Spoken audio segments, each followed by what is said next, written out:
Well, hello, and welcome to another episode of Parry's Pickups. Thank you for joining me today. And yes, it's not been so long since we've had the last one, but there's a nice little glut of video games I've got here to talk about, so why not just go ahead and do it? First of all, I'm going to talk about a game which was a very generous gift by my good friend and fellow podcaster, Matthew Boyle. And that, well, you may have heard this on the podcast if you do listen to that. So, Blade Arcus. Blade Arcus is a fighting game. Not an all-girl fighting game, as the cover may seem to make out. But you've got a cast of quite fun characters there. Some have weapons, some don't have weapons. What was immediately striking about this game when I put it on was the visual style of it, actually. I expect this to be a 2D fighter, and that it is, but I expected the characters to be drawn in sprites. But no, they weren't drawn with sprites, they were 3D. But they look 2D. It's a very interesting thing, not like Guilty Gear, whereas in Guilty Gear they look like they're straight out of an animated film, and the camera does whoosh around, so you kind of get that 3D effect. No, not in this game. This game is very traditional, and it almost tries to make the 3D character models look like 2D sprites, and it's reasonably successful. I think you do lose a little bit of the detail in there, but it's okay, and certainly makes this game stand out a little. Unfortunately, the backgrounds aren't so good, and overall the graphics, I guess, aren't what you'd expect from a PS4 game. But what matters with a fighting game like this is the gameplay, and I really enjoyed what I played of it, actually. It's difficult to describe in a way. I'm trying to compare it to anything else, but yeah, it doesn't feel like any fighting game I've played in recent years. In fact, it plays and feels more like something from the Sega Saturn era, which if you are, have got nostalgia, for that era of fighting games, and this might be right up your street. It features characters from the Shining series of RPGs, not a series I've played, and I wasn't familiar with any of the characters, but there is a nice variety on offer here. Even a cat girl, of course, is par for the course. Yeah, so I like it, and you've got several modes in there. You've got a story mode, which has the obligatory talking back and forth. Unfortunately, of course, it's in Japanese. The menus aren't, so it's easy to negotiate. So it's quite import friendly, but you won't obviously get the story side of things. Then you have a mode called Arena Mode, which is survival mode. I expected it was going to be an arcade mode, but no, I soon found out, well, after 10 battles, it was survival. In fact, those 10 battles were very easy, and I rarely broke a sweat playing through them. What I find about this game is your special meter builds up incredibly quickly, so I was able to just spam them with specials for the most part. Things only got a little bit trickier about the 10th fight, where the difficulty spike, there's a massive difficulty spike, and it got quite a bit more difficult. So, great game, and thanks again to Matthew Boyle for purchasing this for my birthday. It's very kind of you. Next up, another fighting game. I actually played this before playing Blade Arcus, and after playing this, Blade Arcus was a nice, refreshing return to some sort of familiar ground for me. Injustice, Gods Among Us. I've played this game before, actually on the Wii U, and I remember back then quite liking it. I wasn't blown away by it in any way, but I did like it. And the first thing I decided to do here was I decided to play the tutorial. Something I don't think I actually did when I first played this game, and it was only through playing that I realised there is a lot of depth to this, but I feel that all the mechanics in place are needlessly complex.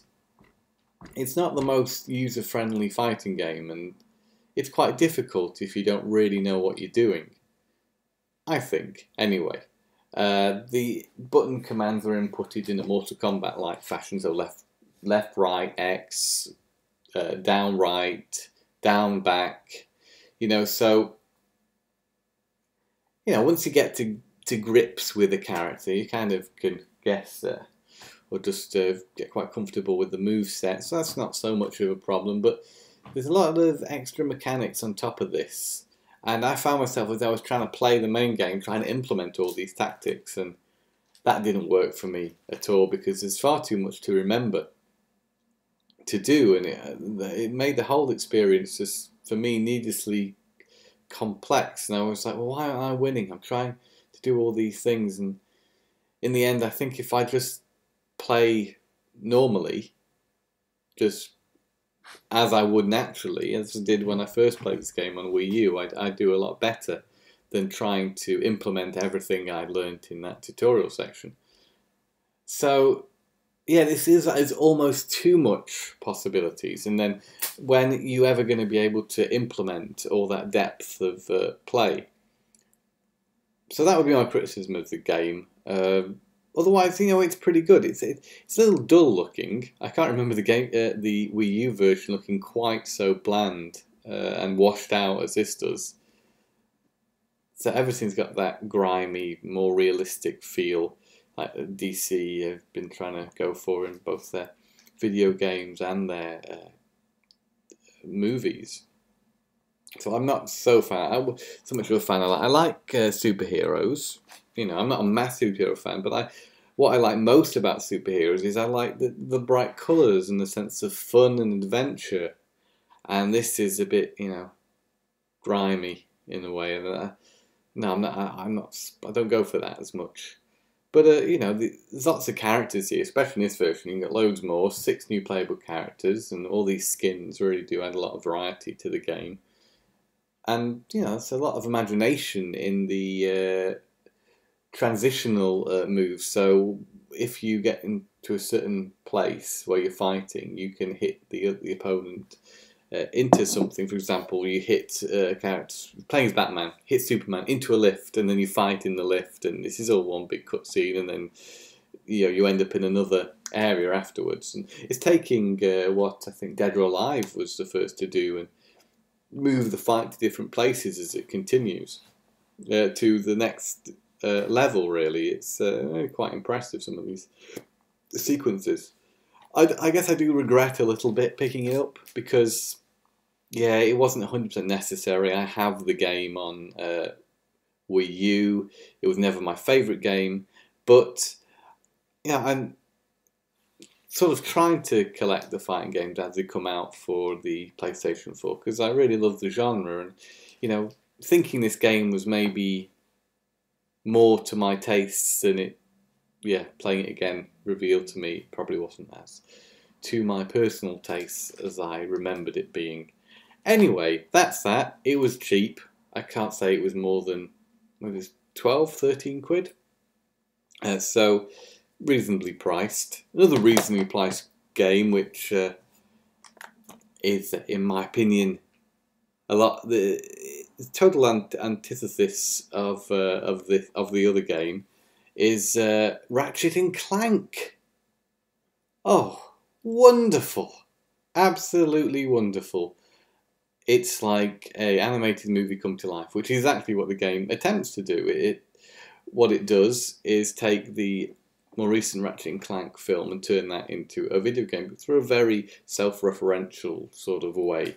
So you've got Captain Quark retelling the story of the original Ratchet and Clank game, which is retold in the movie, but this is retold in a game version of the movie.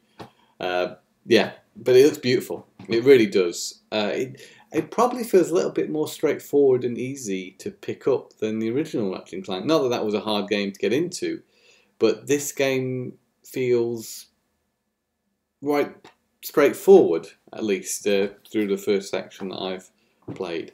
It does feel different from how I remember Ratchet and Clank being. I have played the original game up to a point, and this definitely it's got a lot of newness for people who've already played Ratchet and Clank before. But the presentation, the visuals, the joy of controlling such a well animated character, and really tight controls, great characters in general. The game has a lot of personality. So really happy with this. I'm really happy to come back to it. And this was about £15–16. So it's a budget title, and it really doesn't have the production value of a budget title. It has the production value of a AAA title. One of the best looking things on PS4. What else can I say about it? I love the death animations when you kill enemies. It's just really cartoony. It's got a great... The animation principles on display within this game are like the classic cartoons of old, and I really do like this game. And that's Ratchet & Clank. Moving on to the game which was around the same price, about £15. A game I have played before. I rented it from the library. That game is Batman Arkham City. No, Arkham Knight. Of course it's not Arkham City, that was the last one. Arkham Knight. And this is a very impressive looking game. Very impressive. It's really just... It's the perfect showcase for the next gen. This game shows exactly what's possible on these new consoles. And yeah, it's one of the most impressive looking games around at the moment. The template is fairly similar to the previous Batman game, with the addition of the Batmobile. And I'm explaining this game, but I'm sure most of you have played it to have an interest in Batman or AAA video games in general. Yeah, I've only played very little of this when I borrowed it from the library. I still haven't opened it because I've been so busy playing everything else. I was like, well, I know what this is like, so I can wait a bit longer to get stuck into it. And maybe I can even finish Arkham City before I do, because I haven't finished that game. As good as it is, and as much as I was getting into it, other things came along, and that's really my big problem with video games. £15, quite happy to add that to the collection. It's an important video game of this generation. One of the most important, actually, in terms of delivering a really quality AAA product. The next up would be something Matt Boyle found for me and said, Tom, are you interested in this? And I says yes, because it was only 80 kroner, which is just under £10. It's Luigi's Mansion 2 for the 3DS.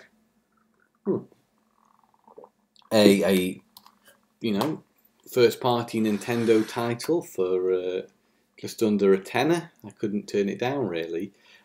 Intrigued to play this game. I've played a little of Luigi's Mansion. Again, it's a short game and I haven't completed it. But I probably wouldn't have picked this up if it hadn't been so cheap, actually, because of not finishing the first game and not having that sort of connection with Luigi's Mansion, as a lot of people have. But that compels me to try it and compels me to go back to Luigi's Mansion, actually play it properly, and then eventually to try this one out. Because I remember when Matt got this when it first came out, and he, what he was telling me about the game I thought was really interesting. So that's Luigi's Mansion 2 for the 3DS. And lastly, another couple of games that were found by Matt Boyle and asked me, do you want them? Because you like Naruto. Yes, more Naruto games. I'd heard this one was one of the best of the Ultimate Ninja series on the PS2, and that's Ultimate Ninja 3. So look forward to playing that. I've played Ultimate Ninja, the first one, and like that one. So let's see of the advancements made in this particular one. I've still yet to play Ninja Storm Generations, what I try picked up. I don't know if I mentioned that in one of these videos or not. Naruto Ninja Storm Generations. I don't think I did. I'm going to go over there to the shelf and just show you as a reference point, at least, which one I'm talking about. Ninja Storm, Ultimate Ninja Storm Generations. I really can't remember if I mentioned this, so apologies if I already have. But I probably haven't, because I haven't played it yet, and I was holding back the games I haven't played. But there you go, that's one of the Ninja Storm games. Probably one of the better ones on the PlayStation 3. And then here is one of the older ones, the PlayStation 2, which I'm still yet to play, but looking forward to. And lastly, Naruto Uzumaki Chronicles 2, which is more of a story-driven game following the anime. It is the second game in the series, so it's going to pick up at a further point than I'm up to in the anime. So before I play this, I might try and find the original Uzumaki Chronicles. Now, I don't know if this game is good or not. I've done no research on it. Matt basically showed me these two, so do you want them for 80 krona? And I was like, yeah, sure. So I had the intention to pick this one up, but this one was just saying, oh, give it a go. So yeah, explore and the world of Naruto in an original action adventure. You can play with friends cooperatively, which is nice, and customize your ninja. I mean, it all sounds good. How it compares to Rise of the Ninja on the Xbox, I don't know. That's a game I'd really like to try out. It looks really nice, being a 360 title as opposed to a PS2 title. It's got that extra sheen to it.